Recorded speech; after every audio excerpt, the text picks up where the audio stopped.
the countdowns, but countdowns aren't like, I don't know. We're usually not on time anyway. Yeah. Like we'll say 5, we'll do 5:15, and sometimes Yeah. Like what that's how time it is it now? goes. But 5:18? yeah, so well, maybe 6. Who knows? We that Yeah. first time, I think we were like an hour and a half past the time we said we were going to go live. Yeah, that was fun. Hey, but it was the first time, so It was the it's first time. Yeah, perfectly okay. Yeah, we get a pass for that. yeah, we absolutely. I don't think anybody's going to blame us. Also, I don't think anybody tracks or gives a shit, so that Yeah. helps. Yep. Yeah, it's good. Well, we're back. We got a couple heads in here. We're going to start discussing uh fantasy baseball for the 2025 season. I think I'm done drafting, honestly. Mm-hmm. That's I mean, outside of Underdog, shout out to Underdog, big fans. Uh, slow or best ball drafts that I'm in already. Couple more dingers, but yeah, like season long draft and holds where I have to like set my lineups. Man, it's the games start tomorrow. Yeah, yeah, they do. I have one dynasty league that I have to draft for on Sunday. It's like contracts and stuff, so it's just a lot that goes into it, but it's a good time. I don't think I'm gonna do any season long other than that though. Yeah. Is it just I mean, you're in my home league, so there's that. But that Oh, was like a there is slow that. draft. That Yeah, I that came in counts. second place last year There in you your home go. league too. I'm winning this year. You What I mean, second ain't first. I won in 2017 or 18. I forgot when it was, but I had a good year. I've had a cold streak of late in our home league. But we're coming back. What's it called? Cattell Sloan. I said sup. We'll be back. It's a keeper league, so that does get tough when somebody has just like monster keepers for like Yeah. 2-3 years straight. And like Yeah. I messed up because I mean what this episode is for is kind of like grounding us with the game because it is really easy to sway into new like you've heard different styles of drafting like pocket aces starting with 2 aces and then getting your hitters and then what I've done typically is I just start with a bunch of hitters and then I figure out my pitching given how Hmm. volatile pitching is year over year. Like we're already seeing how many injuries: Grayson, Cole, Kirby. Kirby. um Hmm. I mean, yeah, Strider's coming back, Sandy's coming back, that's great, but they're coming back from surgeries that made them miss all of 2024. Yeah. They were going as top 150 picks last year, I want to say. Hmm. Like pretty consistently. So, and yeah, Strider was a top 2 round pick, and you draft him, you're shit out of luck last year. Um, do you favor hitters over pitchers early, or is it kind of like it's such a crapshoot you don't care anyway?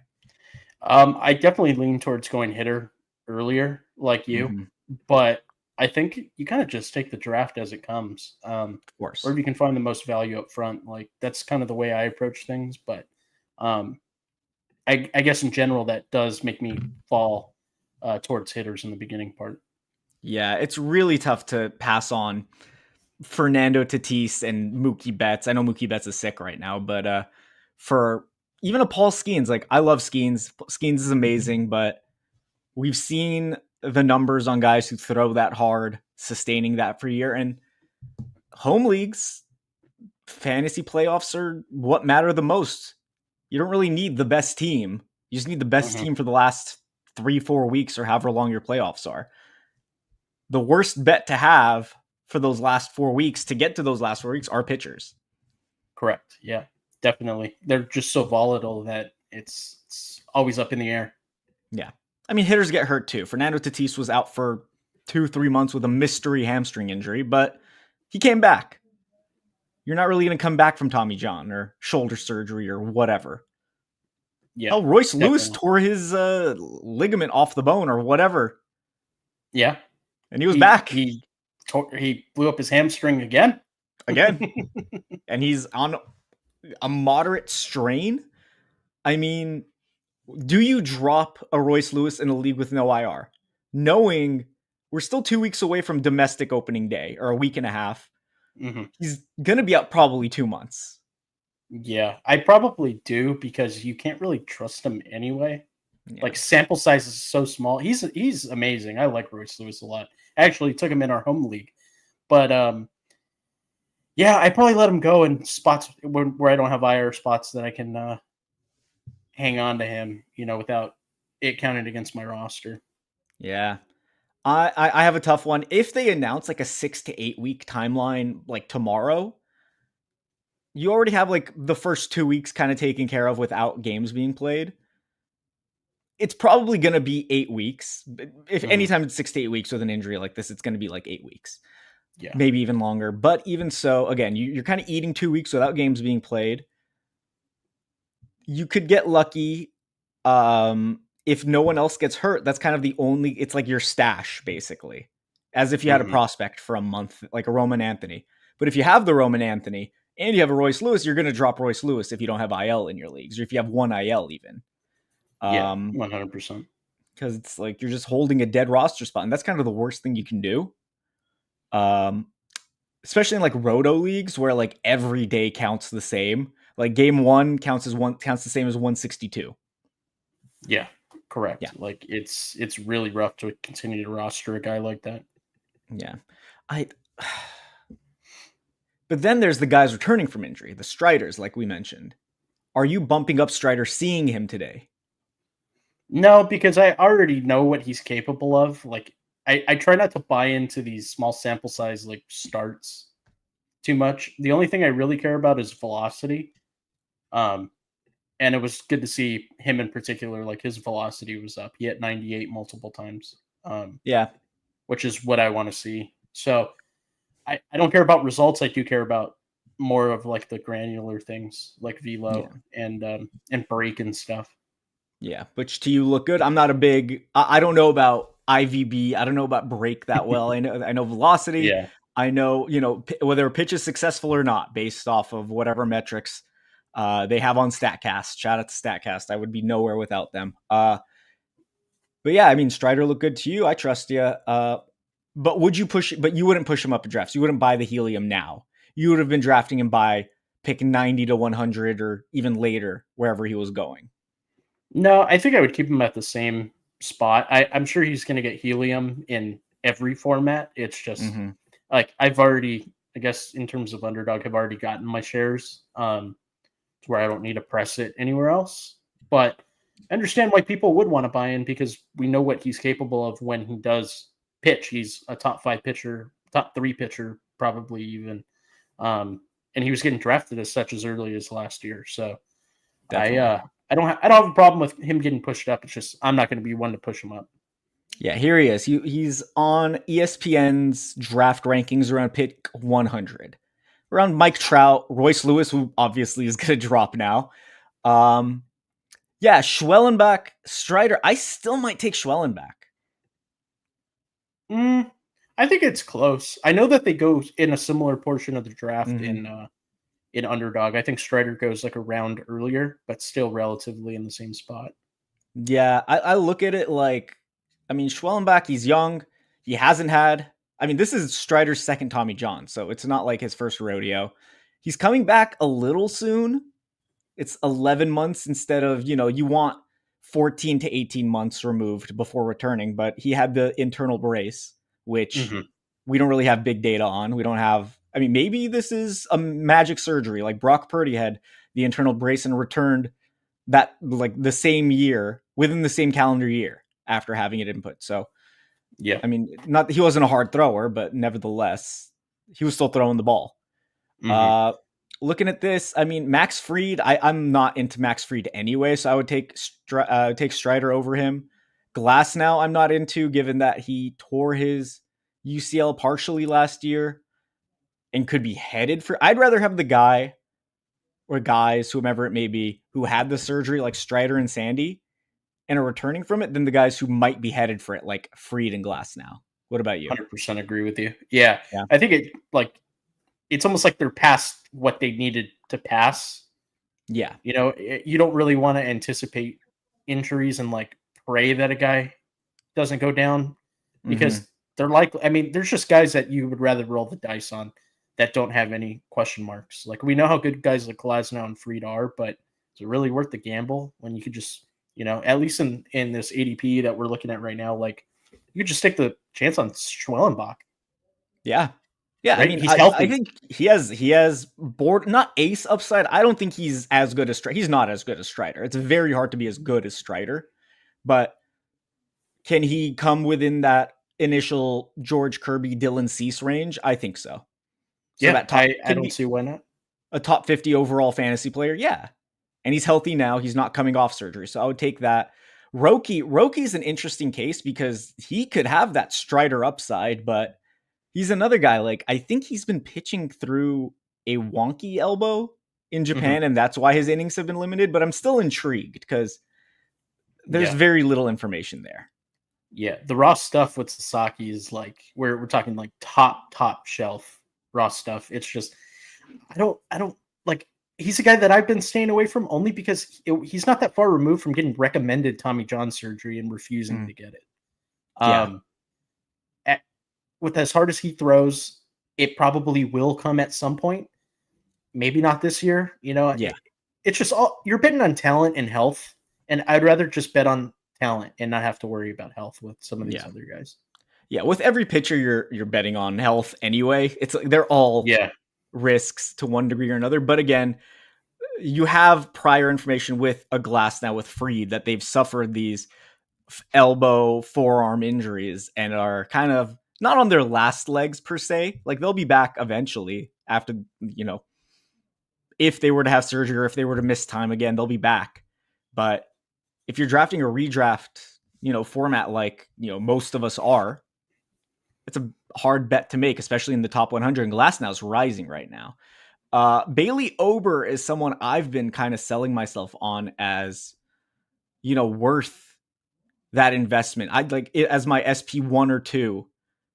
Like he had a weird year last year where he had like one really bad outing early and kind of left a bad taste in everyone's mouth, but he was so good after. Very low whip, great strikeouts, more strikeouts than innings pitched. Um, Home run issue, but the Twins ballpark is hitter friendly, but not super home run friendly.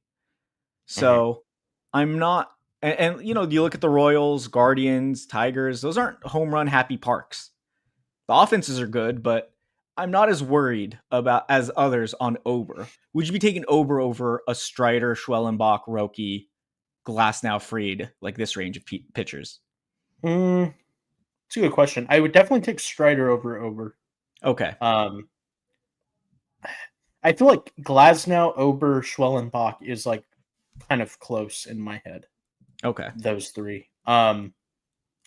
Yeah, I would probably put him there. Ober's not a guy that I find myself getting to a lot. It's Mm-hmm. just I think in a way, he's kind of vanilla, and that's not like a bad thing because he's really good and he controls really good. His whip is down all the time in these 5x5s, right? So like, he's a guy that I should be more interested in. I guess I don't know why I'm not. Yeah, he's an interesting pitcher because he had a good year last year, by all means, but his peripherals aren't perfect, but he's Mhm. improving. And he's only what, like 29. Yeah, he's definitely on the younger side. He's on the right side of 30. Yeah, Yeah. multiple starts with like 7 innings pitched. He had a 9 inning pitched game last year. He gave up 2 runs, so it's not really a shutout. But yeah, his first start was 8 earned runs, and that was against the Royals, a weird game. And again, the Royals are, I think the Royals are getting a lot better. So Yeah. I don't consider them cheapskates or anything. I don't like they're a formidable team. But after that, 360 ERA, 377 xFIP, and then he had a 6 earned run start and another 9 earned run start against the Braves in April. But aside from that, everything is basically 3 earned runs or fewer. Hmm. And those Yeah. are the kind of guys I really like in head-to-head formats because those outings don't matter the next week. Hmm. You're getting a fresh start. By the come the fantasy playoffs, that 9 earned run outing, obviously, like it sucked to watch, let's say, but that doesn't matter for that week. You're not carrying over past outings. So like someone like Ober, I really like in a head-to-head format, and I'll still take in Roto because he's very good. Strikeouts, whip, combo, hard to find. Looking at it, I mean, going down to maybe the Sandy range, because Sandy's another guy where he's around Gallen, Hunter Brown, Kevin Gossman. I mean, on ESPN, Gossman's a lot lower on high stakes formats. Um, I'd still take Hunter Brown, but I might take Sandy over Gallon. Yeah, I think it's worth consideration. I think in formats where peripherals matter, or not peripherals, but ERA and WHIP matter. Like we're talking about a standard 5x5. Like I'm way more interested in Sandy than Zach Allen. Yeah. Zach's going to Yeah, get, Hunter Brown over both yeah. though. Yeah, Hunter Brown's amazing. I really like Hunter Brown. I like him every season. Last year, he's like Ober. He had a rough start, and then he figured it out, and he was amazing. He was even better, honestly, than Ober. But you could get both Ober and Brown in draft, so it's not like a one or the other. Justin Steele, Freddie Peralta, Luis Castillo, going well above Sandy. I'd probably take most of them, but yeah, looking at it, like I'm not into Justin Steele 2 seasons in a row now with forearm issues. Have you been clicking him a lot in drafts, or is he someone you've been avoiding? Not really. I really like the concept of Justin Steele. Like I think he's a talented pitcher. It's just Mm-hmm. injury concerns. I just stay away for the most part. Got a question from Mike Virginia. Rank Dustin May, Ryan Weathers, Jack Leiter, and redraft head-to-head cats. I think Weathers is far and away the number one here, and then Leiter than May. And I love Dustin May, but 2 Tommy John surgeries. The Dodgers weird rotation, which is might have guys in and out. I'm not really too interested in Dustin May. Jack Leiter intrigues me, but the walks are concerning in spring. Yeah, the way you ranked it is 100% the way I would rank it. Yeah. I think Weathers is the most likely to just have a guaranteed rotation spot the entire year. Yeah. I mean, we're Dodger fans. Dustin May, love him. Not only is a reliever risk, the dude's he's injured all the time, man, and he's not as good as he looks visually. Like I've Yeah. had a hard time coming around on that in his career. Like his stuff, he's got Bugs Bunny stuff, man. Like that two seamer is just ridiculous, and he's throwing at 99, 100 miles an hour. But he doesn't strike anybody out. He's not really the greatest pitcher, and he's hurt all the time. I couldn't be more out on Dustin May. Mm-hmm. Gonsolin's having a back issue, but he'll be back. Bobby Miller, who knows? Like Bobby Miller was weird. He had a great first outing. Shoulder injury kind of tanked him last year, and then the Dodgers still have I mean, Kershaw's going to be back eventually. I don't know what this rotation is going to look like in July. It's already I'm shocked May's in the rotation now. I thought he would be converted to a reliever, but like you said, he doesn't really strike too many guys out. He kind of reminds me of Jordan Hicks. Can pump really high velo, straight fastball, very hittable. Conceptually better than he actually is. Yeah, I think Jordan Hicks is a really good comp. Yeah. Dustin May, I think he's just his long-term homes as a reliever, and I think it comes as early as this year. I think the only reason why he's not a reliever heading into this year is because Gonsolin's injury. Gonsolin would have won that 5th starter job. I'm pretty confident in that. He looked great all spring, and supposedly looked great in workouts over the offseason. So I'd rather have Gonsolin rest the season than May, I think, and Gonsolin's injured. Yeah, I completely agree. Looking at ADP, let's look at the first rounds here. ESPN has it as Otani, Witt, Judge, J-Ram, Ellie. I think everything looks about right in this first round. ESPN has it right. Good on them. Yeah. I don't see any issues. I really like the Tatis Julio turn. Let's go second round. Anybody stand out in the second round here for you? I think Vlad's kind of low. Yeah, I mean a little bit, but even so, it's he's in that top half of the second round. Skeens does go in the first a lot in high stakes, so that's a little low. But I would have him in this range anyway. Maybe Wheeler's high. I'd probably drop Wheeler. Wheeler is high. Yeah, Wheeler's high. Yeah, Wheeler. Harper. I mean, if you're in an OBP league, Harper. Oh, Trey Turner here. Yeah, Trey Turner's high. That's way too high. Way too high. Yeah, his skills have been depreciating. If he's not stealing 30 plus bags, he's. What's the difference between him and Jeremy Pena? Really not that much. Yeah. Not that much. And then if you're in a head-to-head league and you're punting steals, just go get Bo Bichette. You're going to get the same hitter. Yeah, pretty much.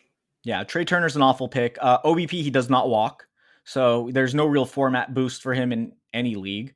I I guess points leagues with very heavy emphasis on average. Mm-hmm. Like there you could sell yourself if walks don't matter that much, power doesn't matter that much. Like it's all about just hits or strikeouts are counted against you. I could see Turner being a fine pick. Yeah, I think it's just if he's going what we're talking about 12-team leagues at the back end of the second round, I think this is just a ridiculous price. Yeah. I have been kind of anticipating this like decline from Trey Turner for a couple of years now, ever since he was a free agent. Because he's not necessarily a good hitter. I mean, he is a good hitter. You can't say he's not a good hitter. I gotta elaborate on what I'm saying. Okay. He doesn't have skills that age gracefully. Okay. Yeah, he's fast. He's a fast contact hitter. He's a fast contact hitter, and he's got terrible plate discipline. It's not terrible. He's not striking. Oh, it's really bad. Maybe something we're not talking about strikeout rates though. Swing decisions, 100%. Okay, there you go. Swing decisions are poor. His strikeout rate. I mean, if you have a bad strikeout rate, your plate discipline is poor. Like regardless of walk rate. So like, I don't know if I would. But I don't disagree though. Overall, he is overrated at this point as a fantasy player. So yeah, no, I'm still kind of I'm not peeved anymore actually about the Dodgers not re-signing him, given that obviously Mookie playing infield fixed so much. But yeah, you were very much so on the I don't care if we resign him train. I was pro one of Seager or Turner. The Dodgers didn't keep either. We're both Dodgers fans. Mm-hmm. I mean, ended up working out, so that's nice. Yeah, down here, Jazz Chisholm down at 25. Here's something that Jazz Chisholm, he had a UCL sprain towards the end of last year. He returned and was not great for the end of the season through the playoffs. I don't know how much this was impacting him. Maybe just timing being off, but anytime I hear UCL injury, I don't like it, especially when I have to pay a top 30 pick to get this guy. Yeah, I think I care a little bit less just because he's a hitter and he came back from it and he was fine. He wasn't good enough to warrant the current price tag, I guess, but he was fine enough. Yeah. So, but does it linger? Does he re-aggravate? Does it linger? That's where the issue. That's the risk you take. That's the risk you take for sure. Yeah, he's a guy that I don't find myself getting to a lot. I understand the appeal, especially in Roto. It's just, he's not a guy that is trustworthy to begin with health. Like last year was his first fully healthy season of his career, I'm pretty sure. I mean, he's had multiple issues beyond just his elbow here. He's had lower body, and I think intercostal. He's had everything. I don't know. I'm not going to pull up the list because it would take me too long to read. But yeah, Jazz is a weird case. I was in on him, but then I remembered this injury. Mm-hmm. Yeah, because the upside is fantastic. It's 30-40 upside. That park, easily. That division, the offense is very good. In a Roto format where you don't really care about fantasy playoffs, I could see someone selling themselves on still. I mean, the third base outfield eligibility is nice, but I'd rather just wait, or just take a different player and just fade them all together, which I've been doing. Moving on. Anybody stick out? Freddie Freeman's been dropping, and I think it's justified to see the Freddie drop, given that he might not play day games after night games. There's about 12 to 14. I'm not sure what really constitutes like a 4:00 game, if that's a day game relative to like a 1:00 game. So like Dodgers get funky with it, but yeah, that's about like 12 to 14 games in the first half of the season. So 20 plus games throughout the year he might miss, regardless of suffering another injury. Mm-hmm. He could DH, or not DH.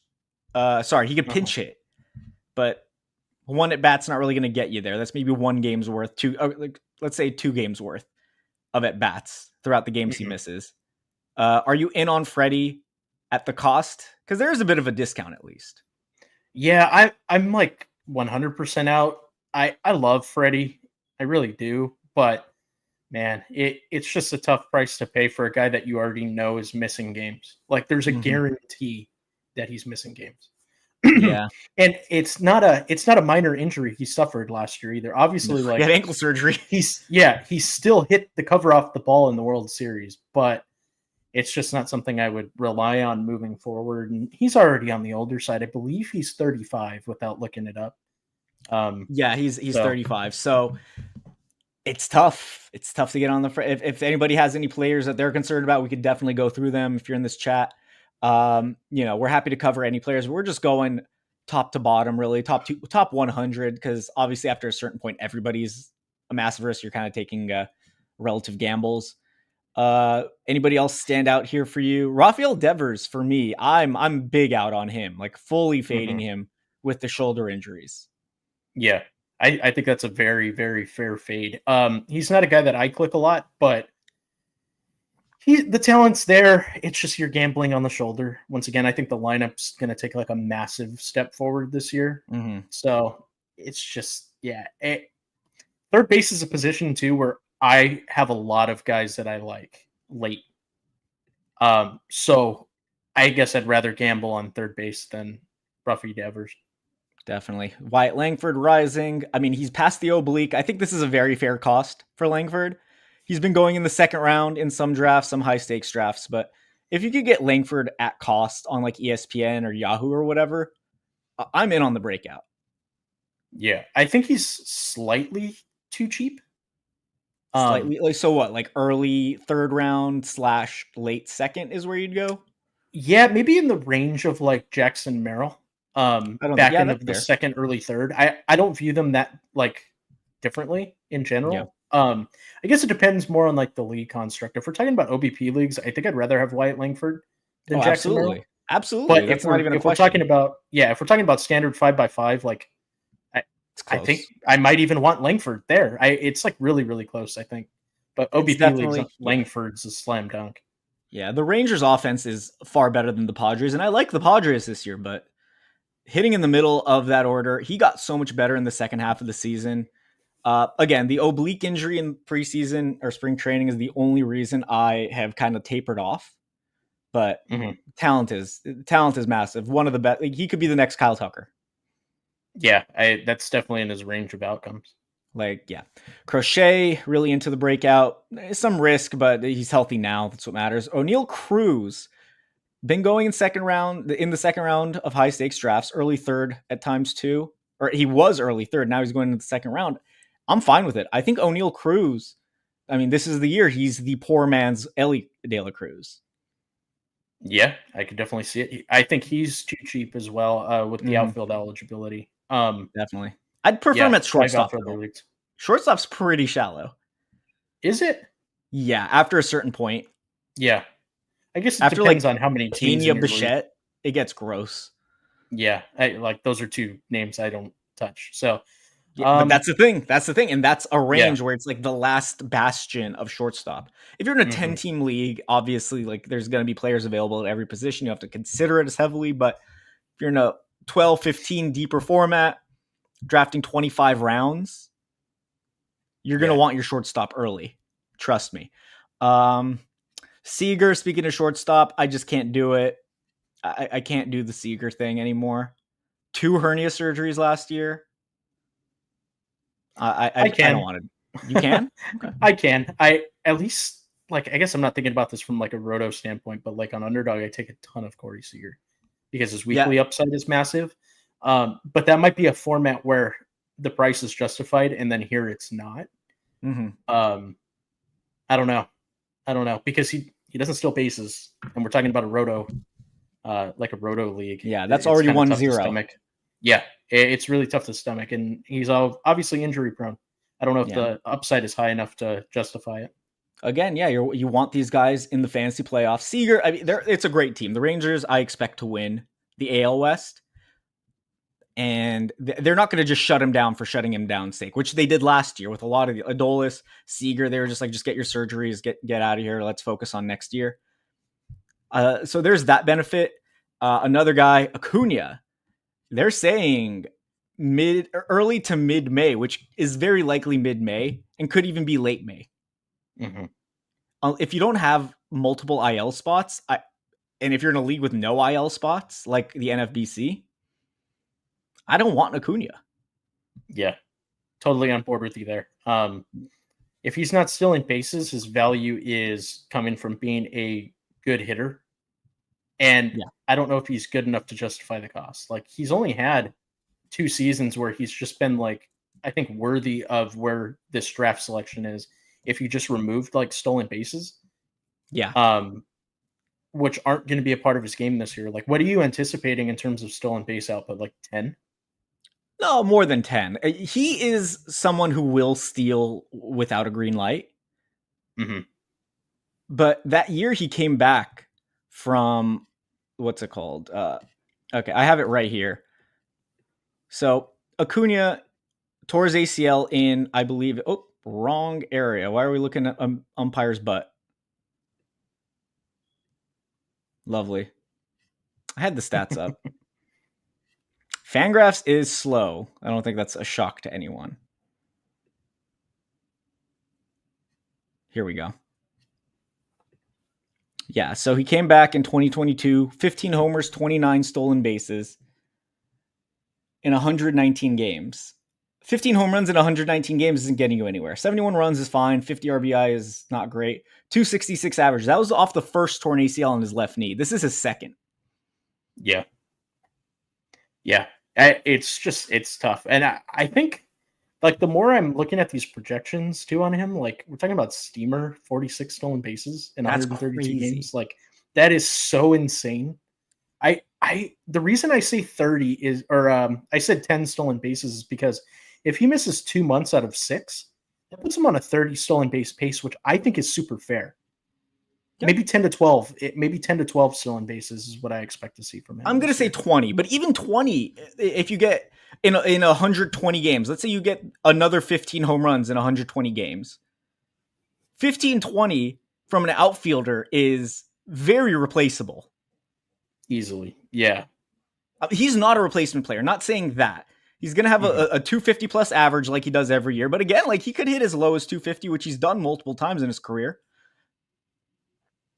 Yeah. I don't want to pay a top 50 pick for this, especially if I can't put him on IL. Yeah. I think it's a no-brainer avoid, depending on, like, league construct. Absolutely. If you have IL spots and you want to take the risk on potentially the best player, absolutely go ahead.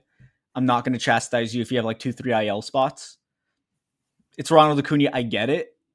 But for my money, in a shallower format, I mean, a shallower IL / no IL league, I don't want. Like, you're just looking at 2023 and wish casting that, where very Pretty likely it's much. closer to 2022 and 2024.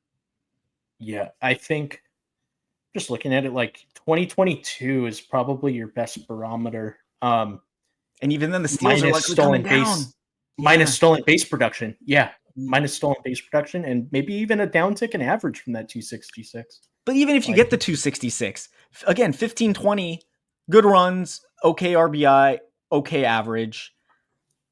That's not a top yeah, 50 pick for 120 games. yeah, Like, I 100% agree with you. What's interesting to me too is just talking about Acuna, like 2024, 49 games. That's decent enough sample size. Where did the power go? yeah, and look at the strikeout rate in 2023. Yeah, Compared, yeah, he hit 23% plus every single season except for 2023. Obviously, he's an amazing player. It's not like shocking that he had an elite year, but the likelihood of what you're getting in 2025 is much closer, much closer to every other year where he was mostly pedestrian in his average. And he gave you great runs, solid enough steals and home runs. yeah, yeah. He's an easy avoid, Yeah, for me. give me his teammate Michael Harris. Yeah, I don't see the major difference in what I'm expecting from them. Only that Harris has more upside this season, I think. Absolutely. If Harris plays 162 games, which, I mean, unlikely, but let's say he plays 150. I mean, he's not guaranteed to miss the first 2 months. Yeah. Let's say he Yeah, stays I want a healthy in guy who's general. there. Yeah, I Yeah, want a guy who's there, and Harris might lead 25 off. 30. 25-30 with Harris. Yeah. Yeah, that's Really good runs. definitely possible. Yeah. Yeah, good, really good average too. His expected stats last year, he underperformed last year. He was Yeah, he still did. solid. He wasn't great, but he was solid. I'd much rather have Harris. I think Acuna's closer to Jurickson Profar if he's healthy than Michael Yeah, Harris this year. I could see it. I could Yeah. see it. Profar cert, he has the wrist bruise. We don't know if he's 100%, but like if Profar were healthy, that's the type of player you'd be getting, basically. Moving on, that is enough slander of Acuna. I mean, Marcelo Ozuna, I think people like we're underrating Ozuna year after year. I know you're not too in on him, but you can't hate him for what I'm he's not been too doing the out. last two. You're not too out either, especially at pick I'm less 50 in a home interested. league. Yeah, I'm less interested because he's DH only. Yeah, but let's say you don't get That's my Ohtani. only knock. Mm-hmm. But and I mean, you're a Rooker guy. You like Rooker, the home park. I don't mind Rooker, I but do. I'd prefer waiting and getting an Ozuna. I prefer not to have to get a Schwarber. I don't need a DH. You don't need a DH in a league. There's no DH spot. No, But no. there's some really good hitters you can get between Rooker, Ozuna, and Schwarber in this Yeah. range. Ozuna's Yeah. my preferred bat just because of the average, and he's healthy, whereas Rooker had elbow surgery. I think that's fair. The just kind of an issue. I'm a huge believer in roster flexibility, especially in like these shallower leagues. And clogging your DH spot every day is kind of rough. Like it's also something that would probably lean me more towards Bobby Witt than Ohtani in Roto this season. Although I have not been in the Roto streets. It's just things like that that make it difficult. I've taken Bobby Witt over Ohtani. Yeah, I don't think it's crazy whatsoever. If you're in a league where you can start Ohtani daily as a pitcher once he's pitching, that's different. If you're like ESPN, it's a daily league. You can start Ohtani as a hitter one day, a pitcher next day. That's great. But if you're in a league where your lineup locks for the week, Ohtani he's a tough click. Any DH really, because you don't have the roster flexibility of a day-to-day build. That's the key difference. Is obviously we know Ohtani is the most valuable player in daily lineup sets. It's just when we're talking about weekly lineup sets, I think that just it closes the gap to a point where I think Witt might outpace Ohtani by a decent bit. Yeah. I mean, looking here, we're looking at Yahoo now. Yeah, Yahoo, Ohtani's only DH only, util only. I would take Bobby Witt over him. I don't think it's crazy to take Judge over him, but he's going to steal not as much, but that steal upside, especially in a Roto league, Ohtani's still probably the pick. Yeah, I think Judge is where I'd cut it off. Like, I think it's Ohtani Witt. Yeah. It's an interesting one, though. Ohtani versus Witt.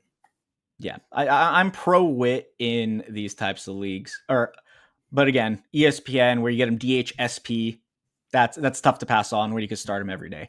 Let's see if there's any disparities here in the first round. Vlad's a little higher, it looks like. Tatis, Skeen, Skubal, J-Rod's a little down. Harper, Trey is around the same range. Matt Olson. I really like Matt Olson. I probably wouldn't take him over a Merrill or Riley just because of the average. Yeah, I'm on board there. Yeah, maybe if you're in an OBP league, it's a little different. But yeah, Olsen in this range feels like the polar bear in Arlington, Texas. Like, no thanks. Oh, Ronald Acuna, very high. He's a borderline top 30 player. That's bad. Yeah, that's no. I'd rather have Schwarber pretty easily, and he's outfield eligible. Outfield, that's huge. Yeah, so Schwarber in Yahoo is very enticing. Getting that bat in the outfield, yeah, that's nice. Anything else? Anybody stand out here? Cruz is low. Marcelo Ozuna outfield. You should just draft all the DHs. Rooker and Ozuna both outfield eligible is crazy. Yeah, that's kind of nuts. You should just wait and take the DHs and then take a Langford too. And Cruz too, and Langford and Teoscar this deep. Yeah. Outfield is like broken on Yahoo, I guess. Yeah, DeGrom is an interesting case here because if you're in a Roto league, I'd absolutely take DeGrom over like a Yamamoto. I mean, the relievers here. He should be in this Reagan Snell range for sure. Crochet's actually a little low, but nevertheless. But in a head-to-head league, how far does DeGrom have to fall for you to have some interest? Because if your fantasy playoffs matter, I mean, obviously someone like DeGrom's a tough bet to make it to September. How far are you going to let him drop? Maybe 10 picks. Like, DeGrom is just such a tough bet. Like, betting on talent, which I like to do, but yeah, in a head-to-head, it's just such a rough bet to make that I'd prefer not to. Like I would just wait 6 picks, or take at that pick where I'd take DeGrom, take Michael King. Yeah, Michael King, opening day starter. Actually very similar on ESPN here. He's about pick 50. Framber, that's another guy. We're both out on Framber, but for various reasons. For reasons, yeah. For reasons. DeGrom at 68. This is exactly where DeGrom. I'm absolutely smashing DeGrom in this range. Yeah. Yeah, I agree. I would take him over Hunter Green, not over Pablo Lopez, and definitely taking him over Imanaga. Yeah, Kirby, he hasn't fallen low, and Kirby should be way lower than 66 with the injury. Yeah. Yeah. Yamamoto's low. I would absolutely be smashing Yamamoto in ESPN drafts if you play. Yeah, everything else looks kind of normal here. Let's go back to Yahoo real quick. Yeah, Framber, kind of odd man out in this range. Who else? Let's go back to Yahoo here. Pablo, Shota. Shota's a little high. Glasnow high. Nola high. Logan Webb. Now here's someone I feel like is way too low. Agreed. Yeah. Agreed. I would have him probably at the top of the range of the pitchers you just named. Yeah, Outside of Pablo. To me, Pablo Pablo is about where he should. Pablo, Michael King, Yamamoto. I think those are all very good picks. I know you're not too high on Yamamoto because of the innings and potential risk, but talent-wise, in Roto, I'm more in. Okay. I'm more in Roto. That's fair. I think it's tough. It's tough to not be more in Roto, only because we know how talented the guy is. Absolutely. Yeah. So looking at Logan Webb, that's a money pick right there. The strikeouts kind of went away, but they can come back pretty easily. I really like them adding Verlander just as like kind of a vet presence for that bullpen. Mm-hmm. I really like what he did with Birdsong in their bullpens. I'm really high on the Giants rotation. I think Webb, too. Birdsong, Ray. It sucks to say as a Dodgers fan, but it's pretty nice. I like the rotation a lot. Yeah, that's another one. I think Jordan Hicks out of there. Get Jordan Hicks out of there. Yeah, it's about time, right? Like, in the experiment, throw him back in the pen. Mm-hmm. Let's see. Anybody else here stand out? Max Fried. Kirby still too high with the injury. Schallenbach a little too low, but nothing too crazy here in Yahoo. Any hitters stand out? High or low? James Wood.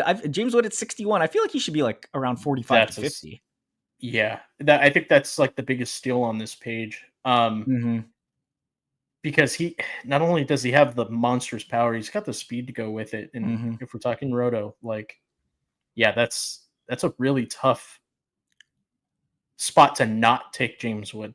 Yeah, it's like James Wood or Josh Naylor. That's a tough one.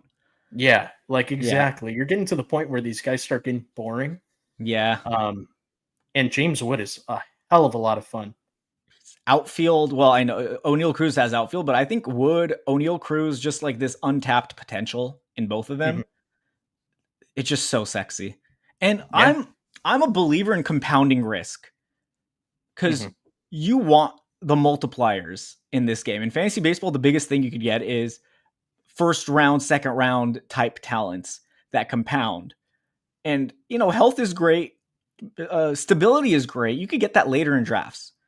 Yeah. You could get Nathaniel 100%. Lowe at first base and get a solid average, solid RBIs, okay home runs.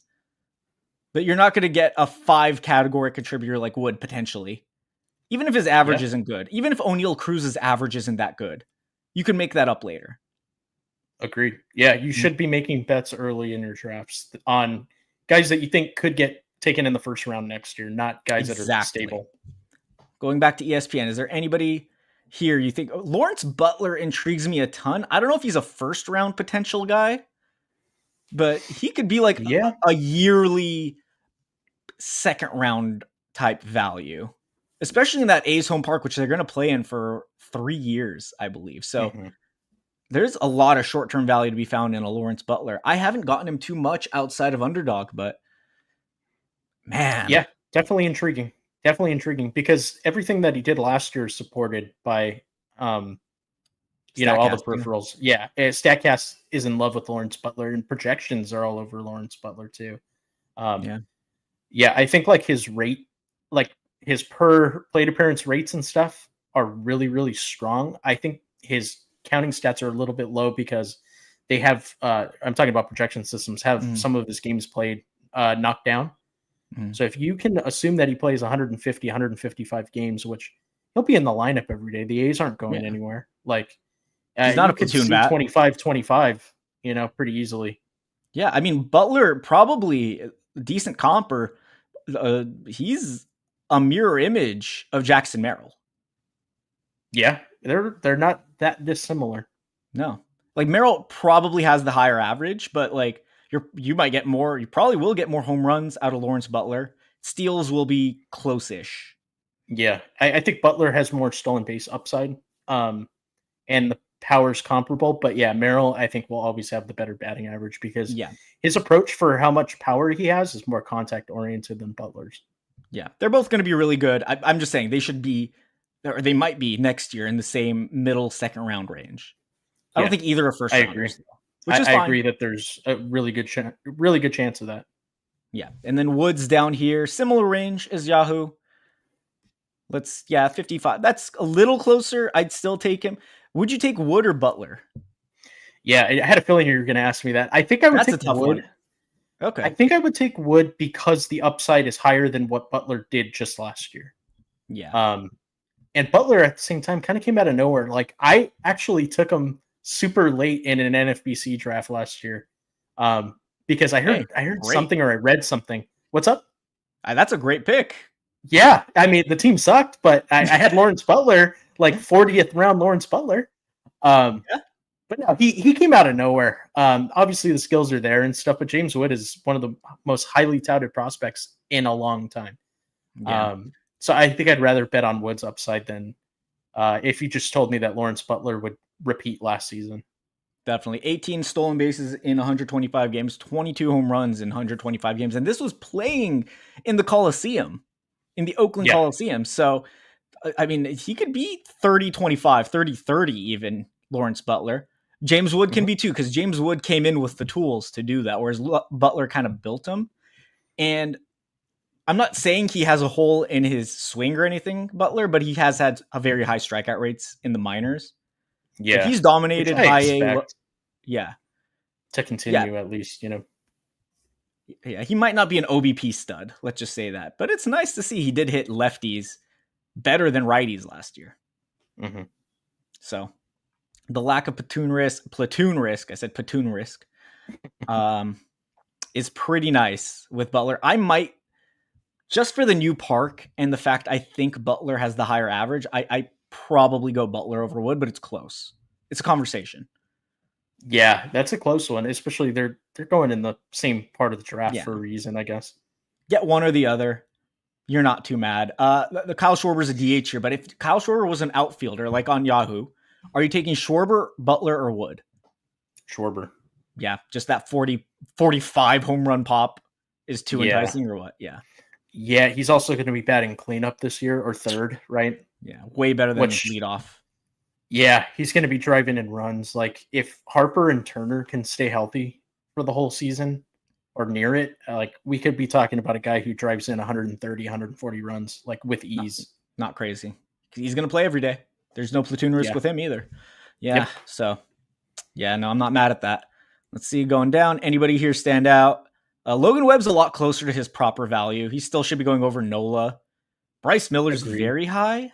That's interesting. That's a weird one. I like Bryce Miller. I do too. He's cool, but this is really high. Yeah. Peripherals, he overperformed a lot last year. I know he's adding the cutter, but I mean, on Underdog, you could get him after pick 110. Yeah, you can. I think he's mispriced on there, but like this is also kind of but in a good way. mispriced. Yeah, this is much different. Yeah, like Webb, I'd probably take Miller over Nola. Yeah, I would take Hunter Green and Jacob deGrom over Miller and Pablo easily. Like no question. Yeah, Snell, I would take Snell over. Like Snell should be much higher. This is crazy. Yeah, that's a bad price on Snell. I would take Yamamoto over Miller. I get it in leagues where with Miller, where you might trust him more to get you to the playoffs, but Yamamoto's, I think, better. Yeah, Yamamoto is better. Mm-hmm. Anybody else down here? I guess Bailey Ober. Miller should be in the Ober range. Yeah, That's about where he goes on underdog too. So, Which him, Bybee, that's yeah, all like a very good pocket. But yeah, way too high on ESPN. Where does he go here on Yahoo? Because I didn't see his name. I saw Kirby. Is it much more properly valued? Yeah, Strider's pretty low here. Bybee, Peralta. Yeah, Bryce, exactly. He should be in this Castillo, yeah, Bybee, Ober pocket. yeah. He's priced well here. Yeah, the ESPN has a really high projection on him. Tovar at 82 is a little confounding. Higher Yeah, than Willie Adames. That I don't get that. I don't either. Yeah. Let's see. Christian Yelich at 77. I know you're a Yelich guy, but no change thanks. the screen. Oh, okay. Excuse me. Good call. But yeah, Yelich here on ESPN is 77. I still can't do it. Yeah, I've gone back and forth on Yelich all off season because I mean, me and you both, pretty much anybody who knows what they're doing hates back injuries for hitters. Very bad. Especially recurring back injuries like that. That's not something you really want. But he's Christian Yelich. He's damn good, and he's played through these back injuries before. I'm not totally out, but I'm not totally in. I'm just like peeking through the door, hoping. Want to see something funny? Yes. Well, I did it anyway. If you go to his Fox Sports, back. His Christian Yelich's injuries, back. Wait, no, go down. I'm sorry. Oh, back, neck, back, COVID, back, knee, back spasms. Strained right oblique. This is since 2018. He's 33. Nice. He is no spring chicken. Like, Yelich looks young, but he's not very young. It's funny that you brought that up because I just looked at his age yesterday and was like, this dude's 33. Like, I remember when he was a prospect and I was like very into him as a prospect. Makes me feel old. Yeah, he is old. I'm going to put the Yahoo back on. Actually, let's go to ESPN. Okay, so Yelich, yeah, this is a little high. I get it with IL league, similar to Acuna, but no thanks. Going down. Brian Reynolds, boring but fine in this range. Him, Chapman, Naylor. I'd probably go Westberg or McLean and just lock down my second base. I'd prefer Westberg though. I'd prefer McLean over Westberg and Roto probably. I like Westberg, I do, but I don't know if he plays it like every day. In what way? In what way? What? Like because they're just going to rotate hitters so often? Yeah, I think so. I kind of shied away from him. Even so, if it's 145 to 150 games, that's not bad. Yeah, I guess McLean is coming off the injury. Yeah, you might be right. He's not hitting too well in spring. Obviously, it's spring. This his first action since shoulder surgery, but like he did overperform in 2023. The Reds' offense is good, but the Orioles' offense is much better, and they both have plus home parks for home runs. So like, yeah, Westberg, I don't know, like. Man, I look at Westberg. Second base eligible Westberg is sick because we know how bad second base is. Look at this, man. Like, look at his pull tendencies. Imagine Westberg with the wall back in. He had a great year last year with the wall as is. Mm-hmm. I think there's more power in there. I've always liked Westberg, so I don't have to be like sold on him necessarily. It's just I feel the same way about McLean though, because I do like McLean. I like his upside as well. Yeah. Underperformed his peripherals slightly, his expected stats for 2024, but that could improve. He could overperform them with the wall like this. Really good numbers in the minors. Not elite, but really good. And hey, 18 home runs in 107 games with the wall as it was. No BABIP luck. Hitting well in spring. 6 steals, let's say that gets to 10. If he's 28-10 at second base with a good average, he's going to have a shit ton of runs and RBI playing in that lineup every day.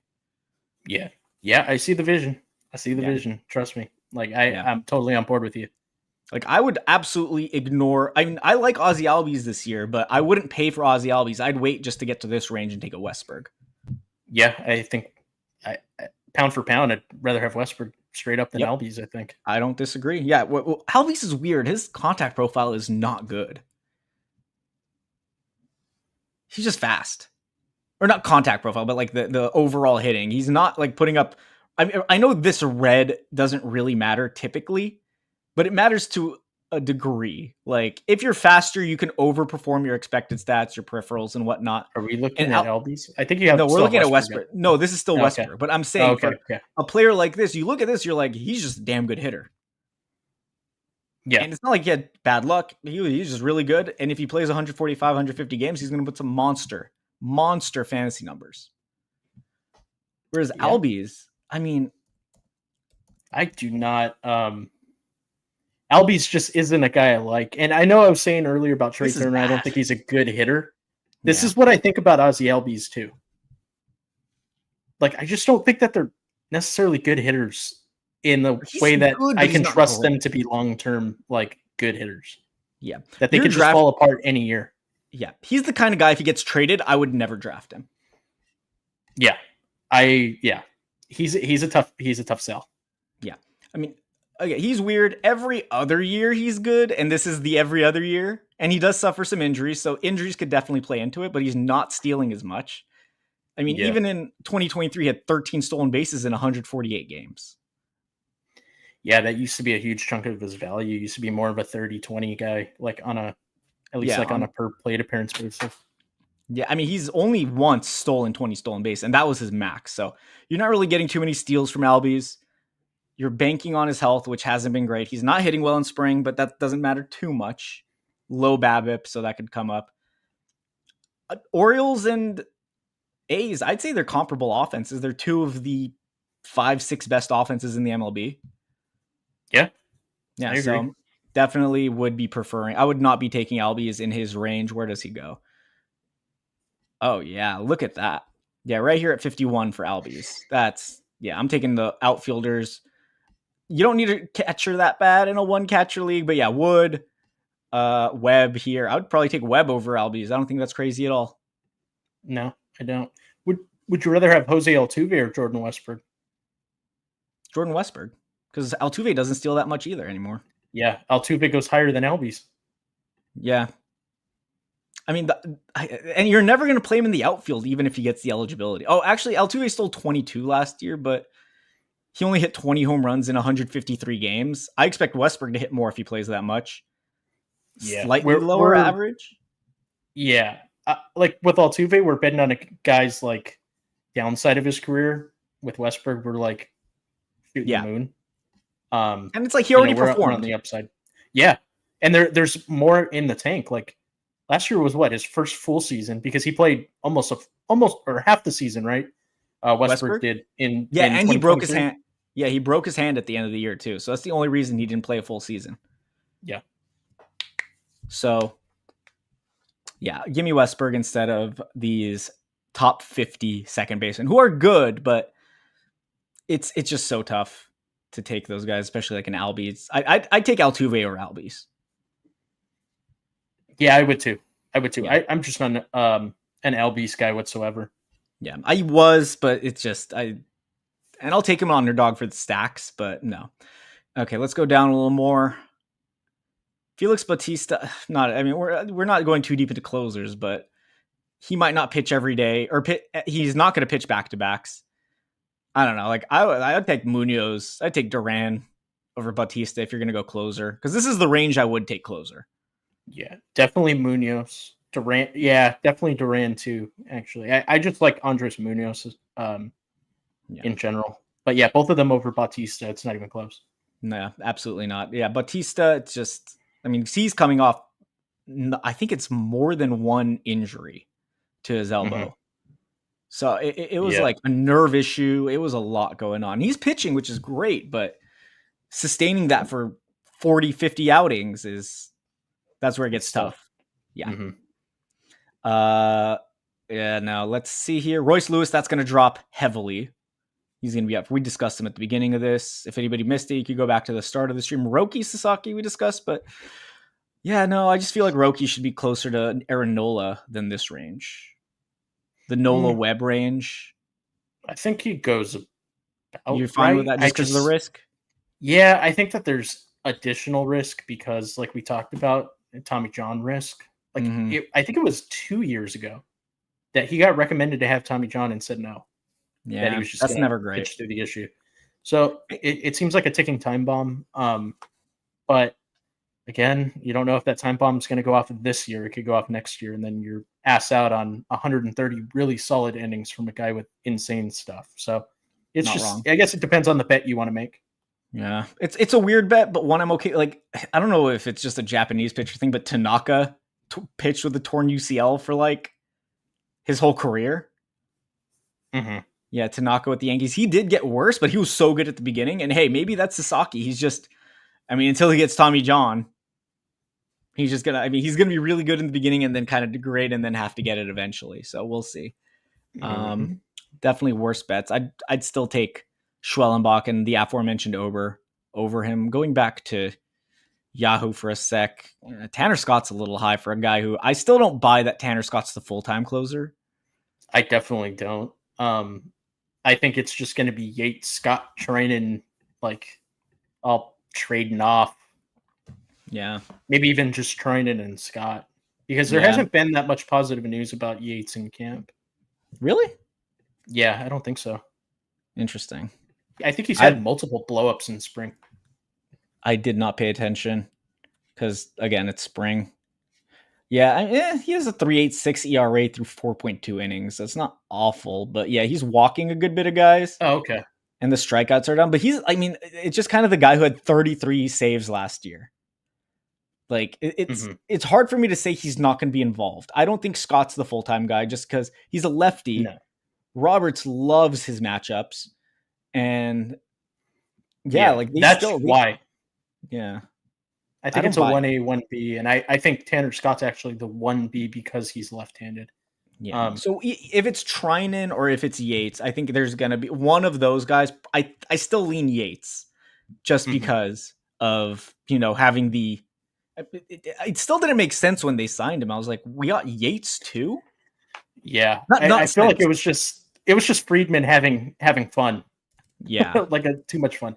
I may slightly disagree with you that Yates is ahead of Treinen in the pecking order, only because in a way Treinen has seniority on the team and he is the better pitcher. Yeah. Treinen's better. I don't disagree. It's just Treinen has not had like consistent save opportunities in 6 years, whereas Yates as recently as last year had 33 saves. So yeah, that's where it gets weird. And I'm like, there must be some desire to have Yates in the ninth, given his experience. And I mean, the Dodgers tried the bullpen by committee and it worked. They won a World Series last year, but I mean, they did also love having Kenley in that role for the longest time. Mm-hmm. So we'll see. It's going to be a committee, but I think Yates is kind of undervalued here, whereas Scott's overvalued. Definitely they're both amazing. Yeah. Okay. Moving down. Yeah. Yainer Diaz in Yahoo's very cheap. That's interesting. Going well Seiya below. Suzuki. Yeah. I mean, that's way too cheap. Yeah. Very cheap. Him and he's going. Oh, Xavier Edwards. That's interesting. Pasquantino, Casas. I mean, Robert's pretty cheap too, considering this is. Yeah, I missed that name. Yeah, definitely. It's 91 to 120 in ADP. Yeah, that's crazy. Like, I'd rather have them two than I'm just trying to see who's on this page. Like, I'd rather have them two than Brian Reynolds in Roto. Yeah, I don't think it's close. I don't know who's a lot at the of back the end of the page before, but Berger's nice, but I wouldn't take Berger over the outfielders. Lewis is going to drop. Neither would I. Yeah. Cal Raleigh in a one catcher league. No thanks. Give me the pitchers and Riley Green. Yeah. Riley Green should be in the Brian Reynolds range. That's interesting. Oh yeah, I'd rather have Riley Green than Brian Reynolds straight up. Yeah, definitely. Costas is fine here. Yelich is well priced or better priced at around 120. Him and Strider. Strider's going to go up obviously, but yeah, Yelich, I think at this point they're too cheap. Yelich and Strider both. Yeah, I'd take Green over Yelich, but like if Yelich is available at this pick range, that's perfectly fine. And I like Contreras. If you want a catcher, take the guy who's going to play first base every day. Yep. I'd rather have Contreras than Raleigh. Like, Yeah. this is probably the only catcher in Roto that I'm like, or at least outside of the top 3-4 guys that I would just hammer and not care about the price. Yeah. I mean, Yaner's a little bit before him, but I would take, I mean, if I don't get Yaner, Adley, I guess Contreras. Sal Perez. Oh, Sal Perez, yeah. Yeah, so I guess Sal Perez is going to play near every day. Yeah, he is, because he's going to play first base and DH as well. So, yeah, Contreras, Perez are kind of very similar. Perez is in the better park with the better offense, so I prefer him. Yeah. Yeah, no, we're not going to do too much. Just probably a top 150 here. Finish up around this range, because after that, in like home leagues and whatnot, you kind of just taking the guys you like at a proper range. Adventure. Yeah, Jeff Hoffman's rising a lot in high state. In main events, he was going in the 70s. Oh, wow.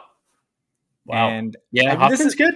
Hoffman's good. He's very good, but he's also, what do you make of the Baltimore Orioles and like another team dismissing his medicals? That scares me. I was going to bring that up if you didn't. Like, very interesting, because they're teams that could both use relief help too. And they were like, they passed on a guy with this much talent and this solid of a track record as a reliever. Yeah, it does scare me somewhat, but I don't know, man. I don't know. They know more than we do. Yeah. All you need is 1 year. And I will say another caveat. The Blue Jays are the kind of desperate team, especially this offseason with, the moves or lack thereof. Like, they got Santander. That's great, but it's kind of like fans are waiting on the Vlad extension. Bichette, we still don't know if he's going to finish the year on the team or whatever. Mm-hmm.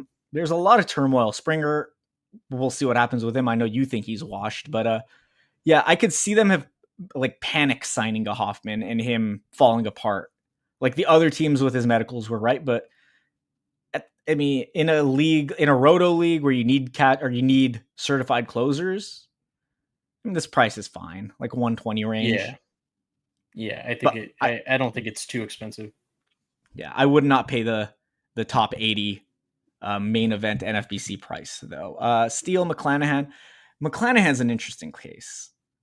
Coming off Tommy John, but he plays for the Rays, who are weird with their injuries, and like we saw Boz last year. Maybe Boz just wasn't ready, but I mean, are you open to McClanahan, or is this something like you'll wait a year to go in on him? Because I'm going to wait until he's back in Tropicana, because I don't want to have to deal with the new park. I'm in between on him because dude's an absolute stud, but he's coming off injury. I don't like the ballpark change. Like, tough division. I don't know. He's a guy that I've had a hard time the entire offseason evaluating because I don't know how to project him.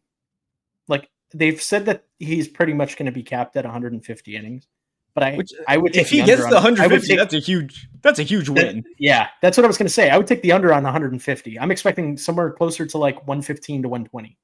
And I think he's good enough he can come off injury and be just fine. But we're talking about a guy who's already going to be limited. The Rays do some, stupid shit with their pitching.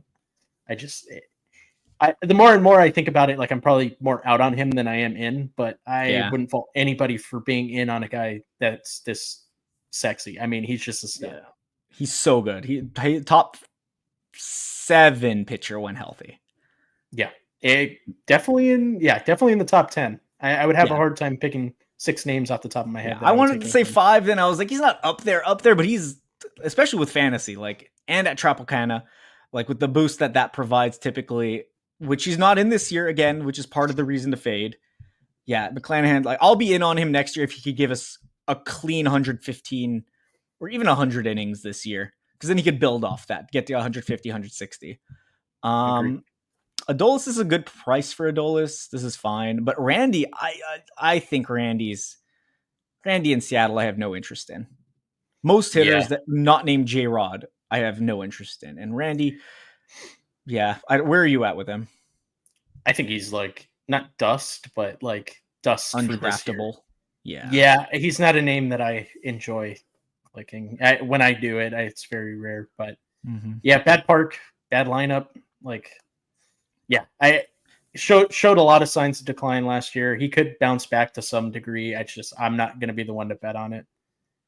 Yeah, he has an interesting career actually, because if you Yeah. had Randy, or if you were evaluating Randy coming into the season, like for the last few years, you'd realize he overperformed his expected stats every season outside of Mhm. 2023. And I finally bought in 2024, and he was dog shit. Yeah. So it's like the Yeah. regression came. He's a weird one. Late bloomers, sometimes some fuck shit happens with these guys. Yeah, exactly. Yeah, look in here. Let's see if this pops up now. Okay. Yeah, Woba versus ex Woba. So like every year, basically up until 2023. I mean, last year too, he kind of performed at the range, but 2022 massively overperformed. 2021 massively overperformed. 2020 massively overperformed. 2019, his first year, he massively overperformed his expected Woba every single year. Yeah. And then last year, he kind of settled in and became this low average, solid. His steals are going to be there. He's going to steal bases. You're going to get 20 plus steals. And he's walking more, so the plate discipline's improved, but he's a worse hitter. Like, this is terrible for fantasy. Yeah, it's a bad profile for sure if we're trying to get a good hitter. Yeah, I'm trying to think. I mean, the slugging's gone down every year. Every year, way worse in Seattle than it was in Tampa. Yeah, which I don't think he's going to be that far removed from a 400 slug. Yeah, look, like his average went up. ISO. Excuse me, where was I? Here. Average went up going from Tampa to Seattle, and his slugging went down, which you don't really see. Weirdly enough, his weighted runs created plus were very good. So, but he's not a good defender, so he's a weird real life player. He is. Yeah, he's fun, but he's not necessarily that good. And strikeout rate almost a career high during his Seattle tenure. He does walk more, so I guess he does have value in OBPs, but like in Roto, I would rather trust somebody else. Like, yeah, he's a tough sell for me. Yeah, no thanks. If you're gonna get a 230 or less average from a Rosarena, like he might go 2020 again, but that's Zach Geloff in the outfield basically. And I like Geloff because you could get him at second base. But in the outfield, this is not a profile I want. Moving on, Bryce Terang's hurt. I already wasn't on Terang. I'm even more out on him. Tovar a lot more reasonably priced, but like I can get Dylan Cruz. I can get. I mean, even Ian Happ in an OBP league. Yeah. I mean, looking at this, even Stephen Kwan. It's fine. I don't hate that either. Like I don't hate it. I don't love Stephen Kwan, but this is really cheap for some outfielders. Yeah, PCA if you need steals in a Roto league. But hey, give me Jared Jones. If I'm taking someone in this range, it's going to be Jared Jones after Dylan Cruz. Agreed. Yeah, Jared Jones, Jack Flaherty. Sandy goes at a much more reasonable price here too. I might take Sandy and then wait for Jones because Sandy's name value might get him bumped up. But I prefer Joe. I think Jones has like he could take that next step, be like this year's like Bryce Miller in a way where he has that big rise. After very easily could see it. Like a solid year, but not an elite year. Yeah, I like that a lot. Let's see. I'm looking at. I don't know what I was looking at. Grayson should not be drafted at this point. Yeah, he probably won't be. Yeah, no. That's out. A lot of meh hitters. Use Suarez, Bogarts. Like they're fine. Just maybe you get the good year. I'm out on Bogarts big time. Reynaldo Lopez. Robbie Ray is the sexy name. Not just in spring, but like last year, he looked really good for a guy coming off flexor tendon surgery. Yeah, he did. He did, and he looks even sharper this spring. So I'm all the way bought in on Robbie Ray this year. Good ballpark too. Good ballpark. Especially moving from he had Seattle, but he barely pitched. He pitched one season in Seattle. And then before that was Arizona. Yeah, Toronto, not great, but he had a 2.84 ERA, great peripherals. Last year, weird. I mean, again, the performance overall in 7 starts wasn't great with a 4.70 ERA, but the Mhm. peripherals lower. And again, he was coming right off surgery. Yeah, yeah, he's a guy at this price that I'd be taking a hell of a lot of. Yeah. I don't expect 180 plus innings, but if he could give you 120, 130, that's Yeah, money. fine by me. Because they're Mm-hmm. going to be 120 to 130 pretty good innings, I would think. Mm-hmm. Velocity, honestly, in 2024, the career average, like he didn't drop. Mm-hmm. It was higher than 2021. Or no, excuse me, it was right where 2021, 2020, it was higher then, but he had an awful year that season. I mean, Yeah. 2022, he had a great year. Last year, he was a whole tick up on his miles per Mm-hmm. hour. Correct me if I'm wrong, too. I think he took a little bit longer recovery time than was initially reported. I I think he believe took an so. additional month or two. So that Yes. could have Yes. gone a long way. Like the Yeah. Giants weren't going anywhere. So But that's why I'm in on someone like him. Whereas someone like Strider, I wish he took a little longer. He's going to start the season on IL, it seems, but an April return, that's like barely 12 months. yeah, although that is like the internal brace, so we don't really know what the Yeah. true timeline necessary for that is yet. Yeah. Like we've We're, said, like we lack the sample size. we're going to learn very soon. Yeah, no, I'm very much so intrigued by Ray. Strider, if you could get him at the cost he was going at, great, but don't buy the helium. Yeah, because there's going to be a lot of it in these final 2 weeks. Yeah, absolutely. Yeah, let's go back to ESPN real quick. We'll finish off there. Anybody? I mean, Luis Robert here is really cheap. Suzuki, All those outfielders. yeah, so many. Like, so you could wait on outfield. I mean, but then again, like if you're in the first round, it's hard to avoid one if you're in the range of the turn. Yeah, would you take Dylan Cruz over Seiya Suzuki?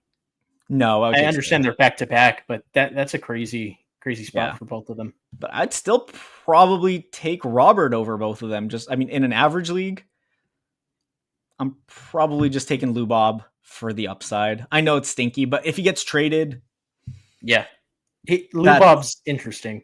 Yeah, he's going to be the Dodgers center fielder by like I don't June. doubt it. And where would Luis Robert is a Dodger tomorrow? Where would you draft him? Injury risk, and all comes with it. Luis Um, Robert is the Dodgers made some trades. Pages, someone else gone. maybe I think he would be closer to a top 50 pick. He'd have to go. He'd go higher, honestly. A Dodgers out. Really? Yeah, Wow. second rounder. Yeah, because Like, every I year for think the last 3 years. if they brought him in though, I think he'd still bat what like Seventh, seventh. but he's still Luis Yeah. Robert. He's going to steal some bases. He can post a 300 average. He's hitting behind Teoscar. Mm-hmm. Teoscar Muncy, let's say. Yeah, Teoscar Muncy Smith. Like, yeah, I think I would take he'd him hit closer ahead to of the Smith, I'd range of. say. Yeah, probably. I would take him in the range of like I think let me see the outfielders in the top or near the top 150 or top 50 rather. Okay, so let's say, okay, Jackson Merrill here. He's going to go below him, but like Langford, okay, he'd go below Langford, but I'd take him over Acuna. Michael, Easy. he would be in the Harris range, the Harris Teoscar range. Yeah, I would take him over Teoscar probably. Yeah, right below Harris, right over Teoscar. I would take him over Abrams. Altuve is a conversation. Ozuna with DH. I'd take Robert over Ozuna. Yeah, I think I was actually spot Seager? on. Like just inside the top 50. Yeah, but I'd still take him over like a Seager probably, like Seager I Alonso. wouldn't. No, I wouldn't. No. I could I be get the swung on upside that. though. I get the upside. Lubob is Lubob. Like we've seen what he's capable of, but yeah. So you say inside the top 50, I'd say inside the top 40, like this range. Fair for me. Mm-hmm.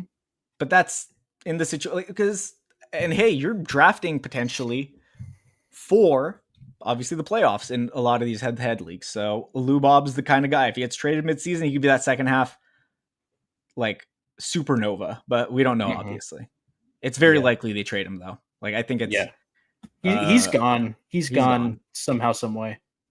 Yeah. What are some realistic teams? Let's say not Dodgers. Let's the Mets. Really, I could see that. I'm trying to The Mets, yeah. look at their depth. Like Tyrone Taylor, is he starting for them? No. Oh, this No, is a weird. he does play against lefties because from what I remember, he's a lefty killer. But trying to think of other teams that could use a center fielder. Excuse The me. Reds would be interesting if they're in it. Okay, here we go. Got the Mets lineup up. Beatty, Winker, Luis Torrens because of the Alvarez injury. Yeah. Who would they trade is the thing. I mean, they have some really nice pitchers like Sproat, Drew Gilbert at outfield. I'd assume Gilbert. I mean, no, would it cost a Gilbert to get a Robert? Well, maybe. I'm sure the White Sox will ask, but I wouldn't think it would make sense only because Robert actually gets paid. Like he's not on some like tiny deal in arbitration. Like no. he signed an extension.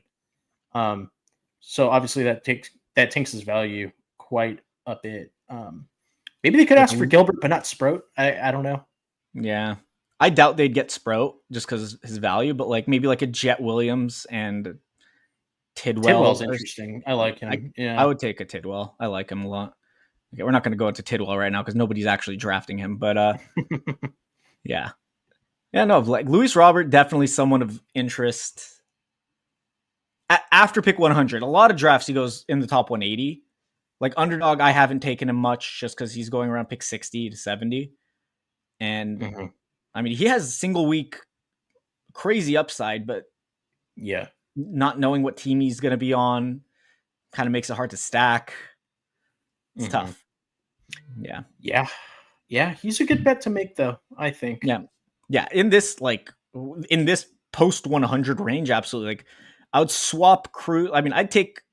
Yeah, Bellinger's weird. I'm probably not in on Bellinger. At price, I probably would be. Any higher, though, it's like, I mean, I don't know how to feel about him. I love the park change, but huge for him. Huge getting that the short porch, but yeah, neither here nor there. But yeah, no, pretty good. We went over most of it. Anybody deep? Let's see. Let's go to past pick 200 because there's a bunch of players just depending on need you're gonna take. Let's say I love Brandon Lowe. Or Lau, excuse me. I think he's Christian Encarnacion Strand if you don't get first base. Him and I like Nolan Jones. Where's Mountcastle? Is Mountcastle not in the top 200? Or is he higher? He might be higher. Oh, he's right now. Oh, he's right there, 198. I would take Mountcastle over Strand, Encarnacion Strand, but like those are the two guys I would target if you don't get an early first baseman. Yeah, those are two solid targets for sure. You said Nolan Jones, 211 if you need an outfielder or UT. Yeah, could do worse. Shane Baz, I'm getting a little scared. I really liked him coming into this year, but struggling, had the weird situation last year, kind of hasn't been good in like 4 years. Yeah, he's weird, man. He's weird. He feels like it feels like that's a perfect comparison. Dude was supposed to be the next big thing. It feels like it was last year, but it was really like 4 years ago because we've never seen him. So I don't know. Talent's there, but I don't expect them to be around. So we'll see with him. Yeah, Finnegan. I'm not backing on Finnegan as the Nationals closer. I mean, he'll close, but I don't expect him to keep that job. Tommy Edman he has shortstop eligibility here. He's probably going to get second base. That's a really he's going to lead off possibly versus lefties. So or bat second. I'm kind of curious to see what tonight's lineup looks like with bets out tonight, tomorrow, whatever it is. Yeah, whatever it is. I'm really excited. Baseball's almost back, baby. We're almost there. Yeah, because if Edman bats in the top 5 against Imanaga, I'm more interested because Betts is he's a lefty killer. You have to consider that. I get it, but I think you will still be able to see some of the framework of what the lineup will look like against the lefties moving forward. Because they batted him cleanup in the playoffs against lefties. Yeah, which is pretty nice. He was killing it too. So yeah, he's good. He's good. I think he was coming off of either shoulder or elbow surgery coming into last season, so he could be even better in 2025. So I like Edman. as a middle infield option for you. Taj Bradley, Park concerning, but his stuff is really good. Generates Yeah, decent amount of I'm ground still balls. in. Gavin Williams is too cheap. Brandon Fott's too cheap. Brandon Fott's the pick. Like if you're going to take any pitcher in this range for me, it's Fott. Yeah, I agree. Yeah, I think he's like his second half was incredible. Strikeout upside, crazy. Good lineup, should get some wins. They're going to let him go deep. Yeah, I'm into Fott. Who else was here? Oh, Galoff. Yeah, okay. So Galoff, I made a post about him today. But Galoff's kind of a guy like in a roto league, I'm absolutely in on. Yeah, Park change, good lineup. He's going to be right in the thick of it. Like, yeah. Yeah, no. Let's see So this. Galoff, he had what? 42 home runs plus stolen bases last year in a down year. Low average, but it was like 211. Let's say he gets back to 240 instead of 260. 230, 240. Yeah. Yeah, I think 230, 240 is fair. I think that there's 25 home runs in the bat and there's 30 stolen bases in his profile. After pick 200? Yeah. Yeah. Yeah. I think that if you can, on a certain team where you can kind of handle the batting average hit, like talking about a guy with a ton of upside. We saw it in his rookie season. Mm-hmm. Yeah. And the rookie season, like people say, small sample, it was 300 plate appearances. Like that's decent. Yeah. Yeah. Like rookie season, sophomore slump, junior year rebound. Like I can see it. I have it marked here. I put it in the tweet.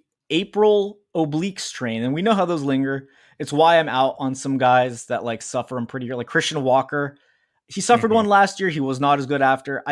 He suffers it in March. Maybe in the second half he'll like have a great second half, but it's tough bets, especially with the potential re-injury. Yeah, Galoff. You mentioned Nolan Jones, and Nolan Jones is another one. Like that's weird back/knee injuries last year. Yeah, I'm betting on him again. He's the outfield version of Galoff. Big power and speed.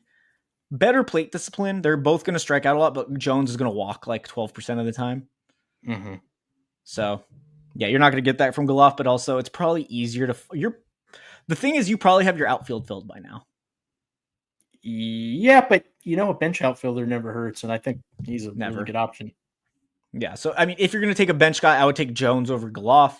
But if you if you waited on second base, didn't like him, Galoff's a great pick. You mentioned Gavin Williams, Mackenzie Gore. Just tough. Way too cheap.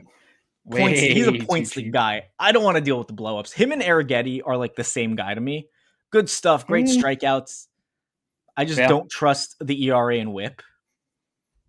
Yeah, Correa's too cheap, and so is Max Muncy at the bottom. Correa's not going to play every day, and he doesn't steal. Yeah, Muncy's cheap, but like the average in an OBP league, absolutely take Max Muncy. Yeah, no doubt. Brendan Donovan, getting him at second base is really weirdly deep. Yeah. Oh, you think it's deep? I think it's deep. Like I think it's really shallow.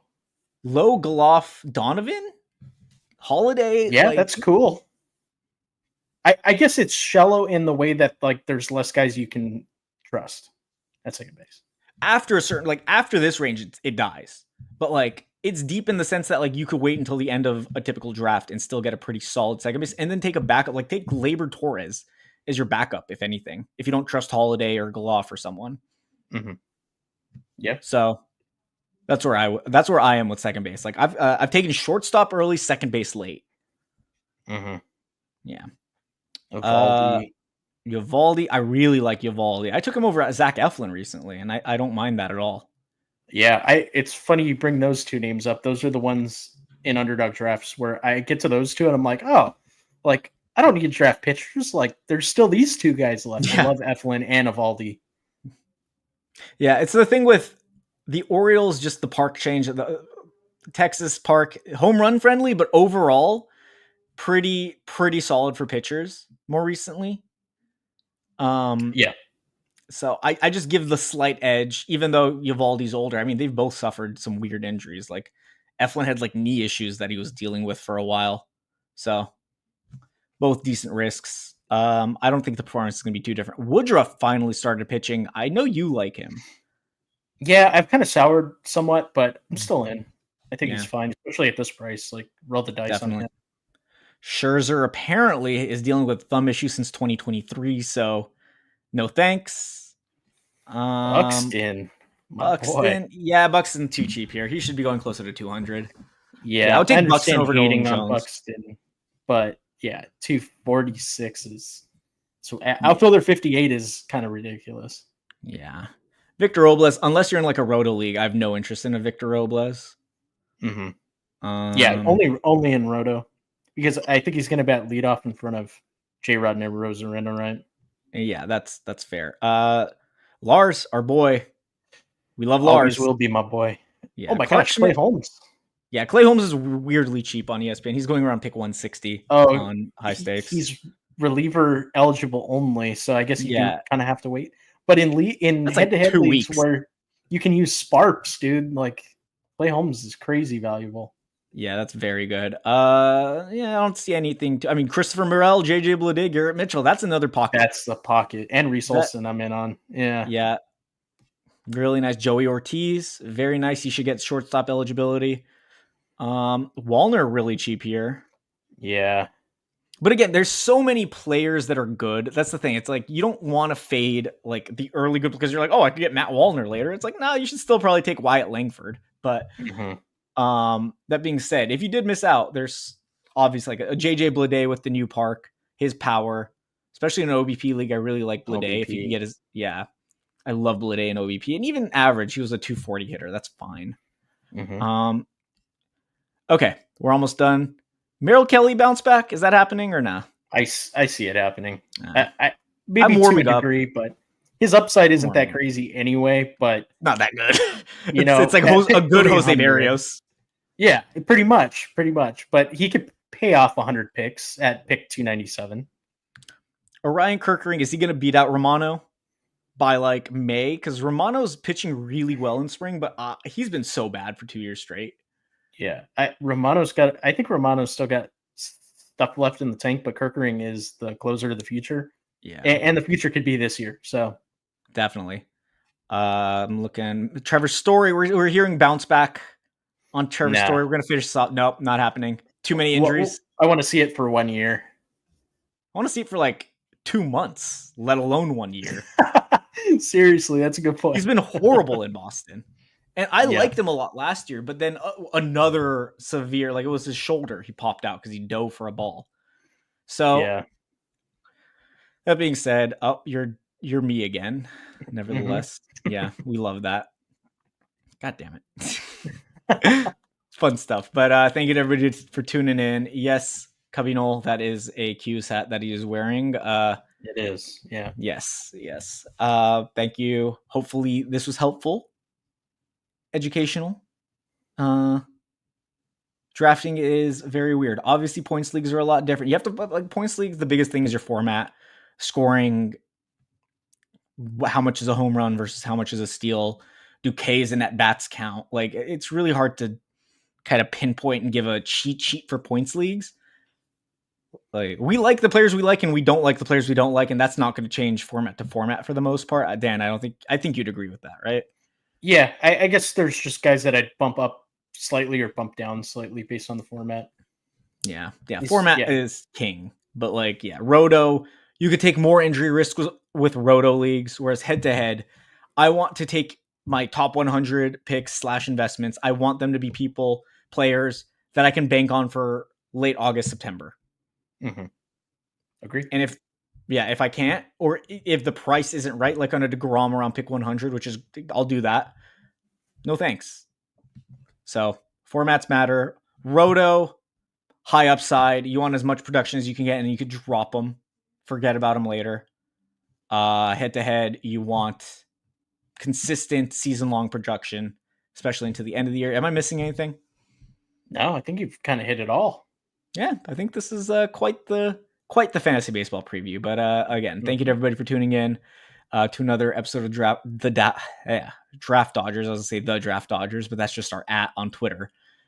Draft Dodgers by itself was not available, so we had to take what we get. Hmm. Yeah, I don't know, Dan. Anything you got to plug? Anything you're working on anytime recently or anytime soon? No, not at the moment. Just trying to fill some of these underdog contests over the final couple weeks. The Still got my eliminator solo just shot. filled.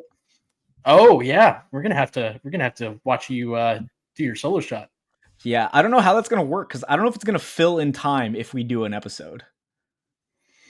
Yeah, you Maybe might we have could to wait until start like one. very late. Yeah. What are the best days to draft? What are the? It's probably the week or The like weekends. The weekends. Yeah. weekends, yeah. And people are at home. They have kids. A lot of the people who do these or are in the industry, quote unquote, have like a wife and kids. Oh yeah. Yeah, we're two losers at home, so we don't Yeah. really have to worry. We can do this on a Monday night, not worry about it. Um, but yeah, no, I'll do my solo shot soon. You guys will get to see if I could thread the needle, which I do kind of like that. I really do like actually that this format exists because the biggest thing, if you play Underdog or if you play any of these draft games on any app, if you're not to say you don't have to max, but you have to put a fair amount of drafts in to really have a chance because diversity is Mm, king. yeah. Yeah, building a portfolio is like where what it comes down to, I think. And I kind of learned that like doing best ball or best ball mania the last few years, except for last year. Yeah. Like not having portfolio and just having crazy player takes doesn't really pay off as well as it should. It's fun. And here's the thing: you could hit, but like if you hit a single on a guy late round, it's not going to matter because there's a guy hitting a home run on one of those Yep. late round picks that nobody else drafted. So balancing doing the balancing act of upside versus not just say floor, but like the floor of staying healthy, which that's kind of the biggest floor you need. Um, and that's kind of where before I went into compounding risk. Some drafts you have to take as much as you can to win an overall. So Hmm. I mean, my mantra is, I'm fine with finishing 12th as long as I have a chance of finishing first. That is the right way to approach it. Absolutely. Yeah. Don't want to finish sixth. I know some leagues, home leagues, cash with third, but that's different. I'm talking about like an overall format. But neither here nor there. Dan, let the people know where they could find you. Yeah, find me on Twitter or X, the everything app at Dan J Preciado. X, the everything app. Yeah. The everything crazy ass ads. I saw someone post like a random emote or emoji, I forgot what it was, just with their tongue out, like, I paid $50 so you could see this on your timeline, and like, you're gay. I'm like, what? We used to have AT&T and Yeah, Verizon ads on this app. Now we have just trolls paying $50, yeah, which I it's we might falling we might off. we might have to sponsor the Draft Dodgers for $50. Yeah, it might not be a bad idea. Start sponsoring our stuff. But yeah, no, find me at Rotosurgeon on Twitter. Make sure to look up my Patreon for my top 300 rankings and my positional rankings. Please subscribe to the Draft Dodgers YouTube channel. We would greatly appreciate that. Thank you to everybody for tuning in once again. Yeah, we'll be back very soon to actually do some drafts. This is more of a games start tomorrow, so just Mhm. want to do like an all-encompassing preview. But yeah, Dan, thank you. Everybody else, thank you for tuning in. We will be talking soon.